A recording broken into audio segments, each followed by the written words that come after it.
Hello everyone, welcome to online classes of Power System 2 subject. This is Asra Sultana, Assistant Professor in Triple Department. Last class I have started the fourth unit, that is voltage control, where we have seen the introduction part and importance of voltage control and what are the various methods of voltage control. Today I will be discussing two methods of voltage control, that is by excitation control and by using tap changing transformers.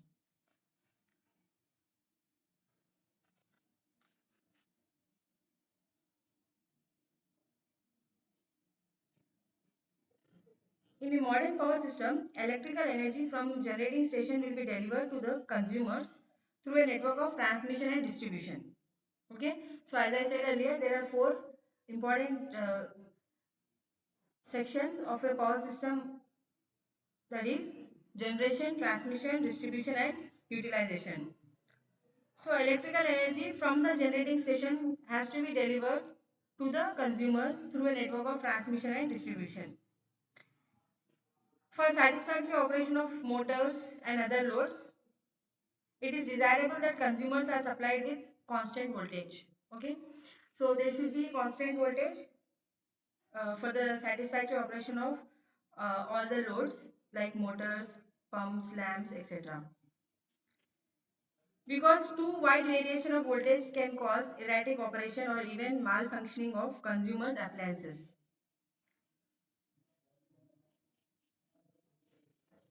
So the principal cause of voltage variation at consumers' premises is the change in load on the supply system.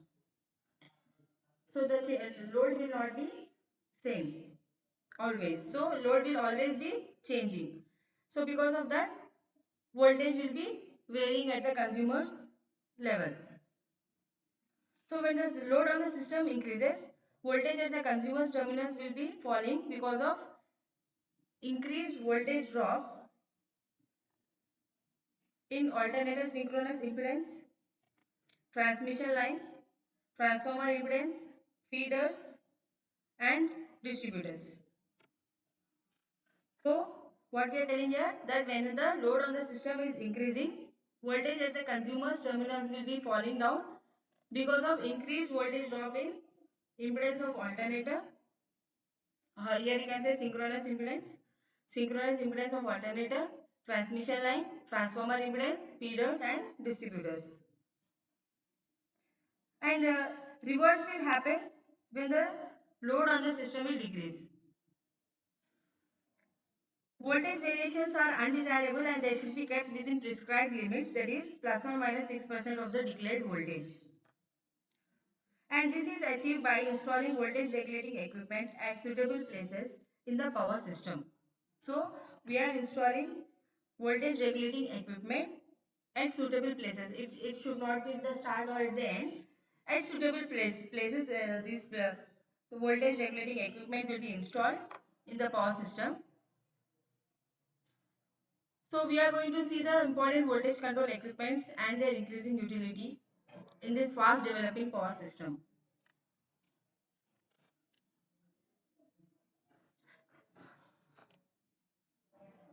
So when we see the importance of a voltage control, when the load on the supply system changes, voltage at the consumer's terminals will also change, and this variation of voltage at the consumer's terminals are undesirable and they have to be kept within prescribed limits because of three main reasons. First one is, in case of lighting load, lamp characteristics will be very sensitive to changes of voltage. Second one is, in case of power load consisting of induction motors, voltage variations will cause erratic operation. And if the supply voltage is above normal, motor may operate with a saturated magnetic circuit. Third one is, too wide variation of voltage will cause excessive heating of distribution transformers. And this will reduce their ratings to a considerable extent. So, voltage variations in a power system must be kept to a minimum level in order to deliver good service to the consumers. Okay, so always voltage level should be maintained constant whenever we have to achieve the good service to the consumer. So with the trend towards larger and larger interconnected system, it has become necessary to employ appropriate methods of voltage control. So when we see the location of voltage control equipment, In a modern power system, there are several elements between generating station and the consumers. So, as I said earlier, between generating station and consumers, transmission and distribution will take place, and in between, we can see that there are various levels and various equipments will be there, like transformers, feeders, substations, distribution substations. So many are there. So voltage control equipment will be used at more than one point in the system for two main reasons. First reason is power network is very extensive and there is a considerable voltage drop in transmission and distribution systems. Second reason is various circuits of power system will have dissimilar load characteristics. Okay, load characteristics of various circuits of power system will be same, not same. They will be dissimilar. So for this reason, it is necessary to provide individual means of voltage control for each circuit or group of circuits. Okay. So voltage control should be provided to each circuit or group of circuits. In practice, voltage control equipment will be used at generating stations, transformer stations, and feeders if the voltage drop exceeds the permissible limits.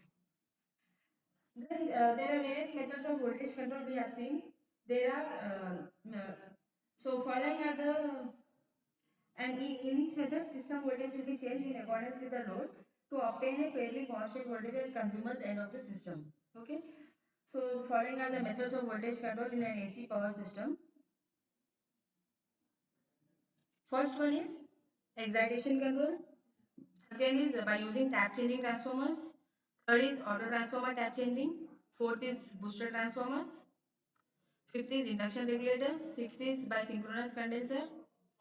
Next, use of series capacitors in long EHV transmission lines. Switching in shunt reactors during light loads. Switching in shunt capacitors during high load or low power factor load. Use of static shunt compensation having static capacitors. Let us see the first one, that is excitation control method. Today's class I will be telling two methods, excitation control method and by using tap changing transformers.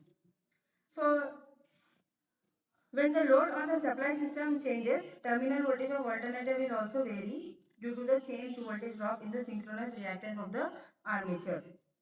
Voltage of the alternator can be kept constant by changing the field current of the alternator in accordance with the load.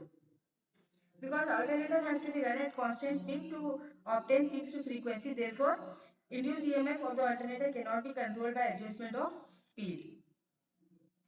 This is known as excitation control method. Okay, what we are doing in excitation control method? Whenever load on the supply system is changing, terminal voltage also will vary due to the changed voltage drop in synchronous reactance of armature. Voltage of alternator can be kept constant by changing the field current of the alternator in accordance with the load.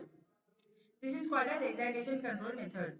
Excitation of alternator can be controlled by the use of automatic or hand operated regulator acting in the field circuit of the alternator. So the first method is there are two main types of automatic voltage regulators, that is Tyrrell regulator and Brown-Boveri regulator. Okay, there are two regulators here, two types of automatic voltage regulator which are used in excitation control, Tyrrell regulator and Brown-Boveri regulator.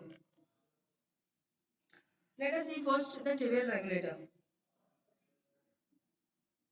In this type of regulator, fixed resistance will be cut in and cut out of the exciter field circuit of the alternator, and this is achieved by rapidly opening and closing a shunt circuit across the exciter rheostat. And for this reason, this is known as vibrating type voltage regulator. Tyrrell regulator is also called as vibrating type voltage regulator. So in this regulator, fixed resistance is cut in and cut out of the exciter field circuit of alternator, and this is achieved by rapidly opening and closing the shunt circuit across the exciter rheostat.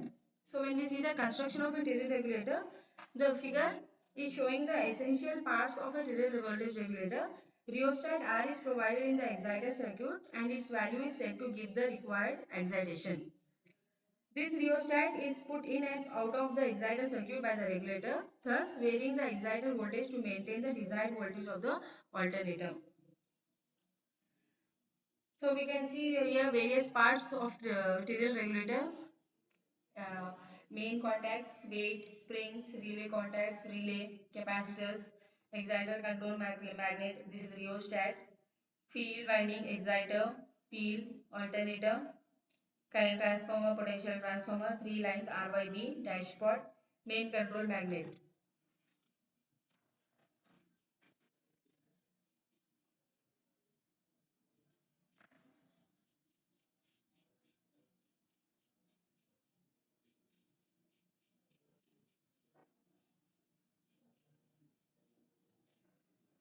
Diesel regulator and Bromley regulator are based on the overshooting the mark principle. That is, what is this overshooting the mark principle? To enable them to respond quickly to the rapid fluctuations of load. Alternator has large inductance. If the exciter voltage is increased, field current will take some time to reach the steady value. So response will not be quick. However, quick response will be necessary to meet the rapid fluctuations of load. So for this reason, this principle is used. That is overshooting the mark principle. Okay. So when the load of the alternator increases, regulator will produce an increase in excitation more than is ultimately necessary. And before the voltage has the time to increase to the value corresponding to the increased excitation, regulator will reduce the excitation to the proper value. So there are four main constructional features of a Tyrrell regulator. First one is main contact. Second is exciter magnet. Third is AC magnet. Fourth is differential relay. So let us see the first one, that is main contact.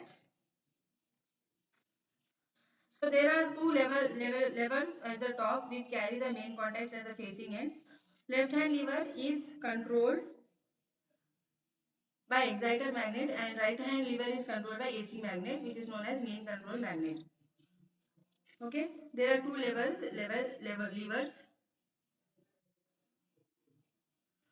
So which will carry the main contacts as the facing ends. Left hand lever is controlled by exciter magnet. Right hand lever is controlled by AC magnet. Next, second construction part is exciter magnet. Exciter magnet is of ordinary solenoid type and it is connected across the exciter mains. Its exciting current is therefore proportional to the exciter voltage. Counterbalancing force for the exciter magnet is provided by four coil springs. Third is AC magnet. It is of solenoid type only and it is energized from AC bus bars. It carries series as well as shunt excitation. AC magnet is carrying both series and shunt excitation. And AC magnet is also so adjusted that with normal load and voltage at alternator, the poles of the two coils are equal and opposite. And they'll keep the right hand lever in the horizontal position. Fourth is differential relay. It is essentially consisting of U-shaped relay magnet which operates the relay contacts. Relay magnet has two identical windings wound differentially on both the limbs.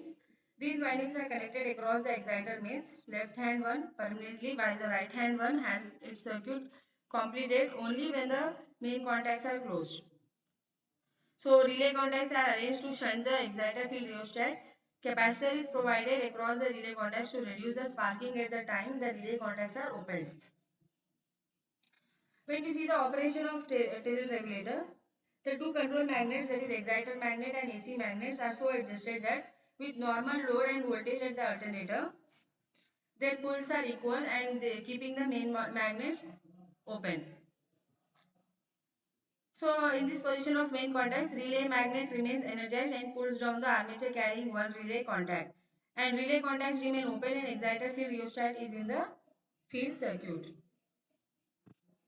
So when the load of the alternator increases, terminal voltage will tend to decrease, and this will cause the series excitation to predominate, and the AC magnet will pull down the right hand lever to close the main contacts, and relay magnet will be de-energized and releases the armature carrying the relay contact because windings are wound differentially on the two limbs. That is why the relay magnet is de-energized and releases the armature carrying the relay contact. Relay contacts are closed and the rheostat are in the field circuit is short circuited. This will increase the exciter voltage and hence excitation of the alternator. Increased excitation will cause the voltage to rise quickly at the alternator side. And at the same time, excitation of the exciter magnet is increased due to the increase in exciter voltage. So left hand lever will be pulled down, opening the main contacts. energizing the relay magnet and pulling the rheostat again in the field circuit before the alternator voltage has time to increase. And the reverse will happen if the load on the alternator will decrease. So exciter voltage is controlled by rapid opening and closing of the relay contacts. As the regulator is worked on the overshooting the mark principle, therefore terminal voltage will not remain absolutely constant, but it will oscillate between maximum and minimum values. The Tyrrell regulator is so quick acting that voltage variation never will exceed plus or minus 1%. Next is Brown-Boveri regulator. In this type of regulator, exciter field rheostat is varied continuously or in small steps instead of being first completely cut in and then completely cut out, as in the case of Tyrrell regulator. So for this purpose, regulating resistance is connected in series with the field circuit of the exciter. Fluctuations in the alternator voltage are detected by control device which will actuate a motor, and the motor will drive the regulating rheostat and cut out or cut in some resistance from the rheostat, and hence exciter will change and alternator voltage will also change. So when we look at the construction of the or the schematic diagram of the Brown-Boveri voltage regulator, it works on the it also works on the principle of overshooting the mark principle, and it has the four main parts. When we see the construction, it has four main parts. First is control system. Second is mechanical control torque. Third is operating system. Fourth is damping torque. Okay, these are the four main parts of the Brown-Boveri regulator.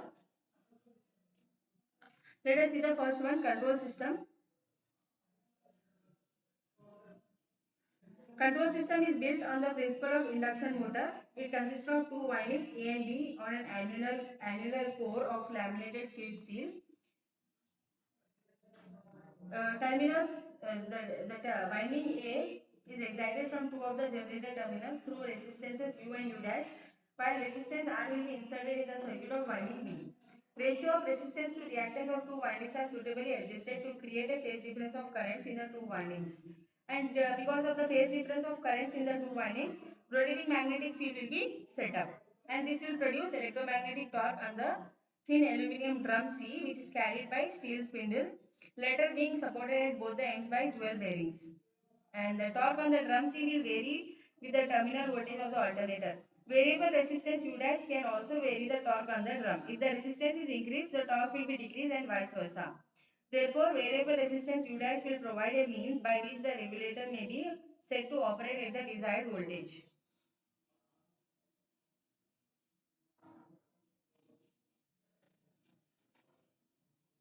Next constructional part is mechanical control torque. Electric torque produced by the current in the split phase winding is opposed by a combination of two springs.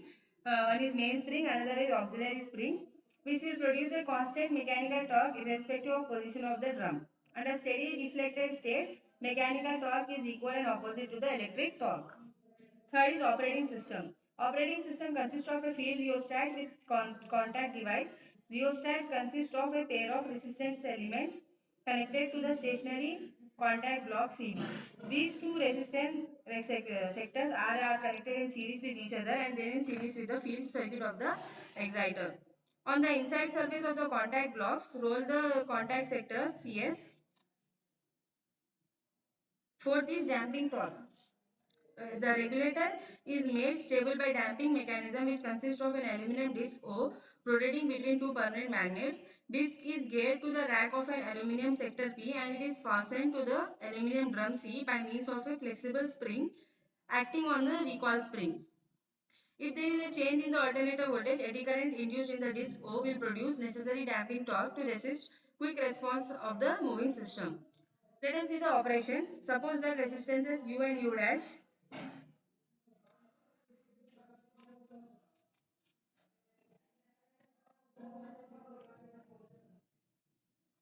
If U and U dash are so adjusted that terminal voltage of the alternator is normal at position 1, in this position electrical torque is counterbalanced by mechanical torque and the moving system is in equilibrium. It is assumed that electrical torque will rotate the shaft in a clockwise direction. Now imagine that the terminal voltage of alternator rises due to decrease in load on the supply system. Increase in the alternator voltage will cause an increase in electrical torque which becomes greater than the mechanical torque. This will cause the drum to rotate in clockwise direction.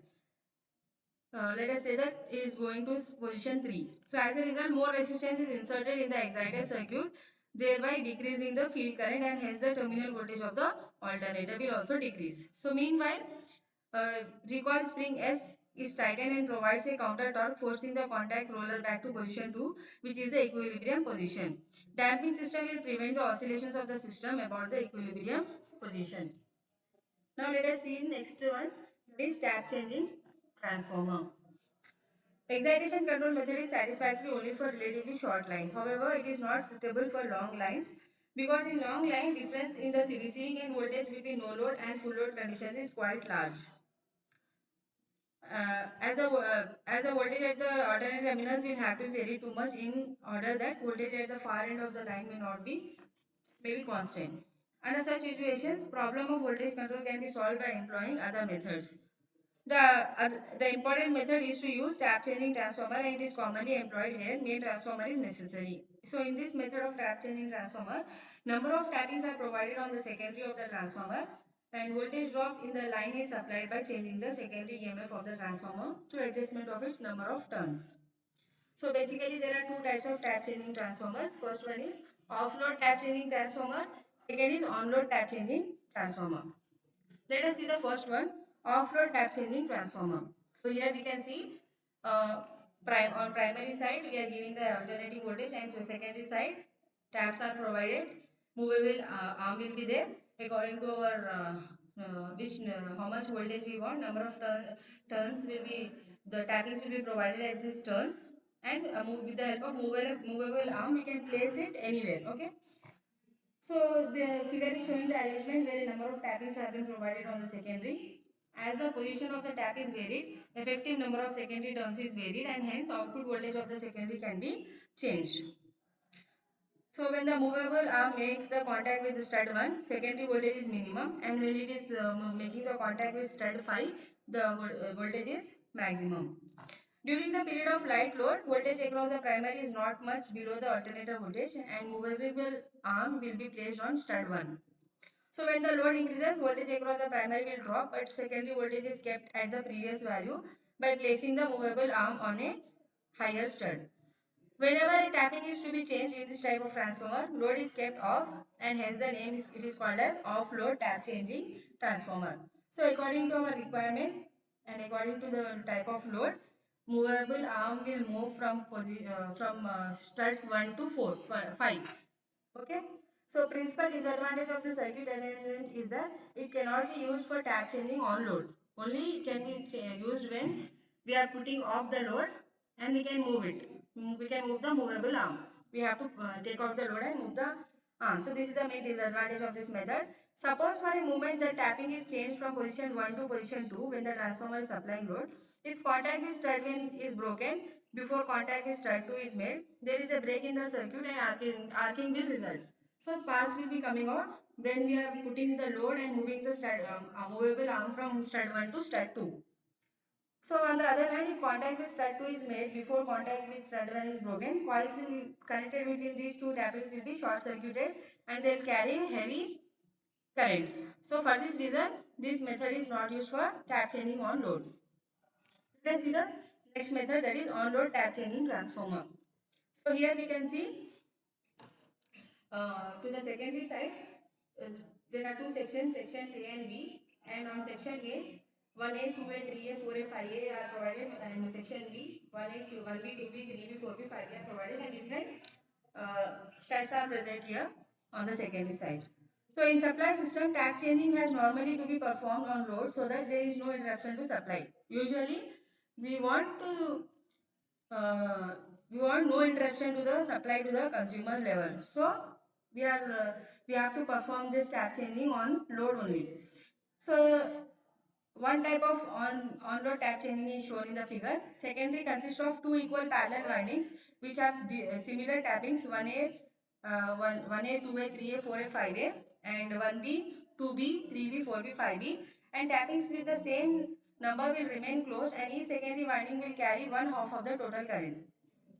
When we see the figure, secondary voltage will be maximum when switches A and B and 5A, 5B are closed. However, secondary voltage will be minimum when switches AB and 1A, 1B are closed. Suppose that transformer is working with tapping position at 4A, 4B and it is designed to alter its position to 5A, 5B.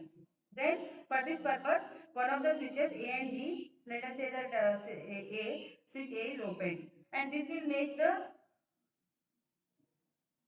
secondary winding controlled by switch A out of the circuit. Now, the secondary winding controlled by switch B carries the total current which is twice its rated capacity. Then tapping on the disconnected winding is changed to 5A and switch A is closed. After this, switch B will be open to disconnect its winding. Tapping position on this winding will be changed to 5B and then switch B is closed. In this way, tapping position will be changed without interrupting the supply. And the disadvantage of this method is that during switching, impedance of transformer will be increased and there will be a voltage surge. And second disadvantage is that there are twice as many tappings as the voltage steps. So these are the two main disadvantages of this method of on-load tap changing transformer. But it has many advantages because tappings can be changed on when the load is connected only. Okay.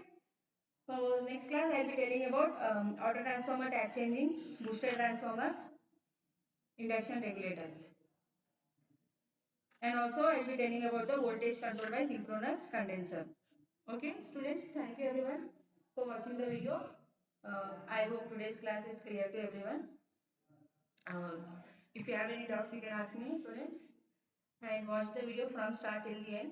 Give your attendance in comment section. Thank you everyone.